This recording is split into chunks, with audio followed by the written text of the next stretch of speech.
Good day mga pa-Jaffers, this is International Master Jem Garcia and welcome back to our YouTube channel.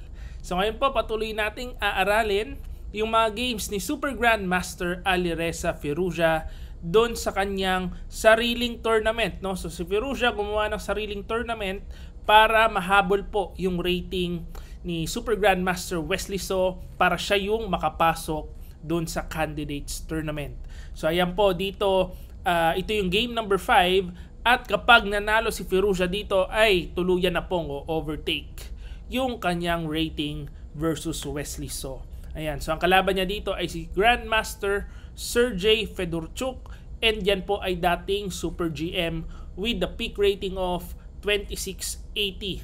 So tingnan po natin ano nangyari dun sa laban nila. White po si Fedorchuk and black si Firouzja. Ito nag-start with E4. Ayan. So E4, C5, and Knight F3, D6, D4.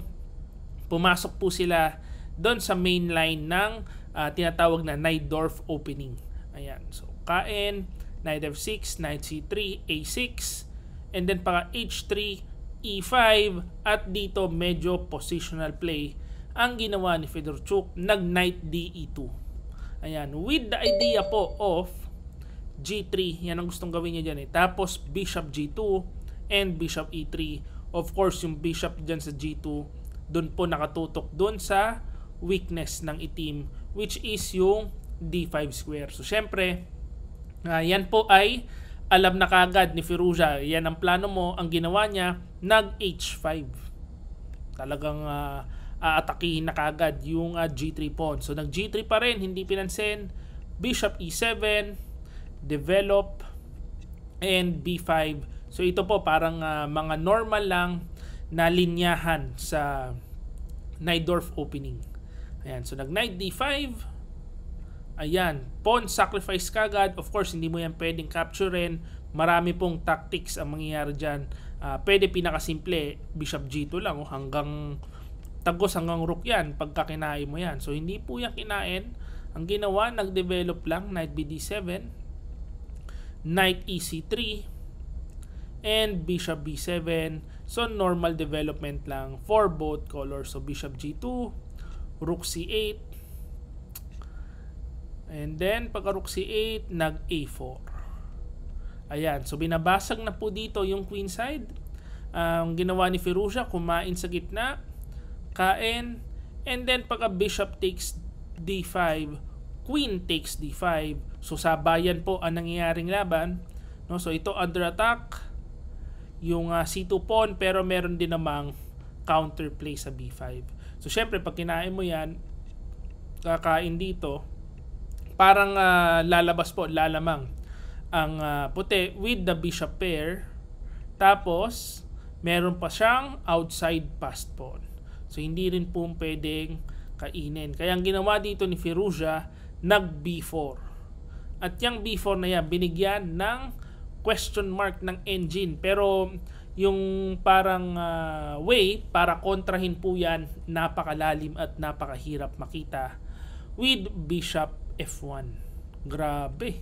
Atakihin dito, biglang yung Bishop na natutulog dun sa G2, biglang sobrang lakas. Papuntang A6, pwede pang pumunta sa C4 and magkakaroon ng parang atake dun sa queen side ng itim. Kasi ito very weak yung A6 pawn.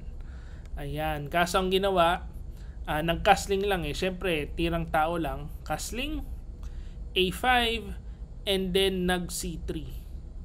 So pagka C3, kinain, kain. Take note, ito po very risky kung iyong kakainin. Kasi ang lalabas po dyan, mapapasok ka sa queen side. Pwede yan sisimplihan lang with rook AC1, tapos yung mga rooks ng puti papasok po sa queen side ng itim. Kasi take note, yung king po ng itim dito nasa gitna pa rin. So syempre ang ginawa po is nag H4. Ayan, atake kagad sa king side. Hindi na masyado pinapansin talaga yung mga pawn pagka ang opening mo po ay Sicilian. So wala tayong pakisapon dyan. So nag C4, castling, Rook FB1, and then bishop g5. Ito po ang good move na ginawa dito ni Firouzja, sacrificing yung pawn, pero ang kapalit po niyan mawawala yung bad bishop ng itim, ano. Kasi ang bishop na yan, wala naman talagang ginagawa yan dyan. Pagka bishop g5, rook fb1 pala, and then bishop g5.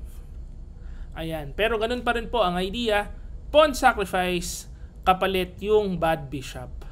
Ayan, so ang nangyari, kinapture, capture, and then tinanggap ang pawn sacrifice. Kaso ang ending po nito, no, under attack itong knight, nag knight c5, lamang nga ng isang buong pawn ang puti, kaso yung bishop po niya tumatama sa mga pawn. So walang gagawin itong bishop na to, parang yang patay yan forever. So tinamaan ng positional sacrifice dito ang puti, no, si Fedorchuk. And pagkakain, 2 pawn sacrifice ang ginawa. Queen f4 lang. Hindi pinansin ang doubled pawn sa gilid. Ayan, so rook b5, rook fd8, queen e7, and then pagka knight e6, makikita natin yung knights po dito ng itim papasok na doon sa mga weaknesses, and yung dalawang rook ni Firouzja napakalakas na, parang papasok na po sa posisyon ng white, no. So halimbawa yan, pagka ito nakapasok sa d2, definitely diretso na po yan sa mate. So ang ginawa dito is nag rook d5, rook e8. Take note, syempre hindi po kakainin, magkakaroon lang ng passed pawn. So rook e8 dito, queen a3, and then rook takes c4. So ayan, papasok na po yung mga pyesa ng black. Queen g3, rook c1 check, rook d1, and then pagka rook c2, rook ab1, rook ec8, capture, capture. Dito po makikita natin lamang ng isang buong pawn ang white, no, kaso malakas yung knight sa outpost, tapos yung bishop tumatama sa sarili niyang mga pawn. So actually dito po merong slight advantage ang black, pero mas malapit po siya sa tabla kasi ito lang po ang key move dyan with bishop f1.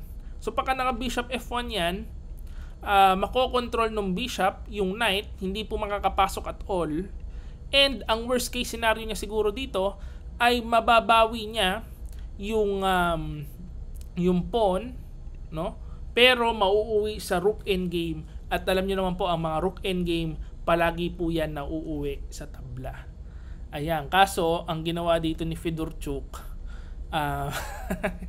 tumira ng blunder, nag rook b5, double question mark, and then of course ito po napakasimple, knight e2 check, pagkaiwas ng king, knight c3, game over kagad na pork. Ayan, inabot ng pork ang grandmaster na kalaban ni Firouzja. Of course pagka fork niyan, game over na po kagad kasi quality down ka na ano. At yan lang po ang pagkatalo ng ni Grandmaster Fedorchuk, no. Hindi natin masabi, tao lang din naman talaga ang mga Grandmasters, pero ito kasing pork na ito talagang parang kitang-kita naman ho ito. Siyempre papasok yan dyan, and may threat na ganun, no. Yan po ang unang-una mong titingnan pagka lalo na classical game ho ito, hindi naman ito blitz or bullet.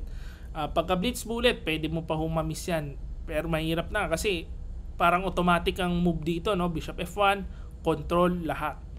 Ayan, kaso ayun na nga ang nangyari, na fork, at ang ending overtake na po si Firouzja kay Wesley. So tingnan po natin ang live ratings. Ito po ang live ratings. Oops, nawala ang live ratings ko. Wait lang. Ito na po ang live rating. Ayan.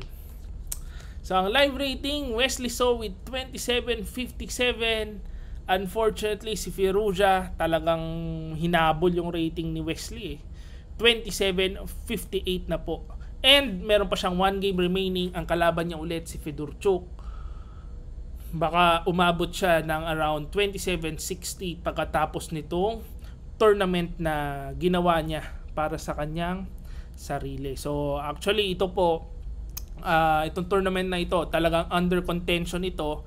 At meron po tayong nabasang letter ng US Chess Federation sa FIDE na sabi doon wag i-federated itong tournament na ito. So basahin lang natin na mabilisan. Ito po yung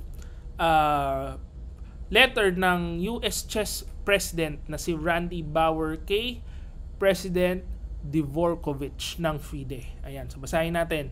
The United States Chess Federation is concerned about the conduct of qualification tournaments related to the candidates tournament. We believe that scheduling last-minute events to assist an individual player gain rating points to qualify for the candidates tournament is neither sporting nor transparent, and it taints the selection process for FIDE and all of international chess. So ayan naman talaga yung ginawa dito last minute event, tapos nag-invite lang ng mga grandmasters. Hindi natin alam, baka tropa pa.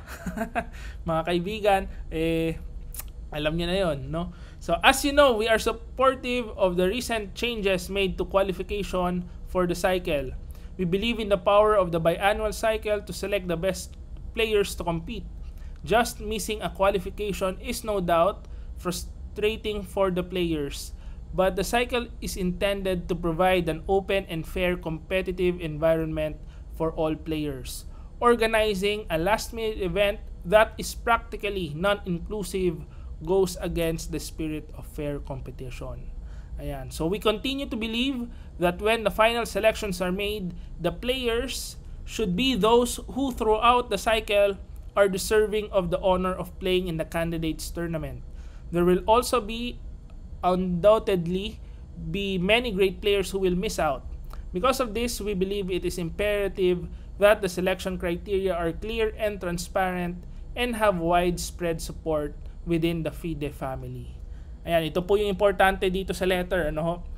We urge FIDE to not rate the French event and take steps to require that all FIDE events be registered at least 30 days in advance of their start date. This will reduce the amount of gamesmanship that thwarts the spirit of fair competition during the biannual qualification cycle. So sabi dito, we urge FIDE not to rate the French event. So titingnan po natin yan kung ano ang gagawin ng FIDE dyan. Kung i-rated ba ito or hindi. Pero kasi actually ginawa rin naman ito ni Ding Liren po nung parang last year para siya maka-qualify dun sa candidates tournament. Kailangan lang niya maglaro ng mga 20 games. And parang within a span of 1 or 2 months, mga kinalaban ni Ding Liren, mga fellow Chinese niya, tapos pinagdudurog niya din. So tingnan niyo po yun, i-research niyo kung gusto niyo pong makita yung ginawa ni Ding Liren. And pagkapasok niyang candidates, naging world champion. Galing. So ayan po ang ating video for today. Abangan po natin ano ang susunod na kabanata dito sa issue na ito. Kung makakapasok pa ba si Wesley o tuluyan ng maagaw ni Firouzja yung slot niya. So hopefully na-enjoy nyo po itong ating video for today. At kung na-enjoy nyo, please like this video and subscribe to our YouTube channel. This is International Master Jem Garcia. See you again next video. Bye-bye.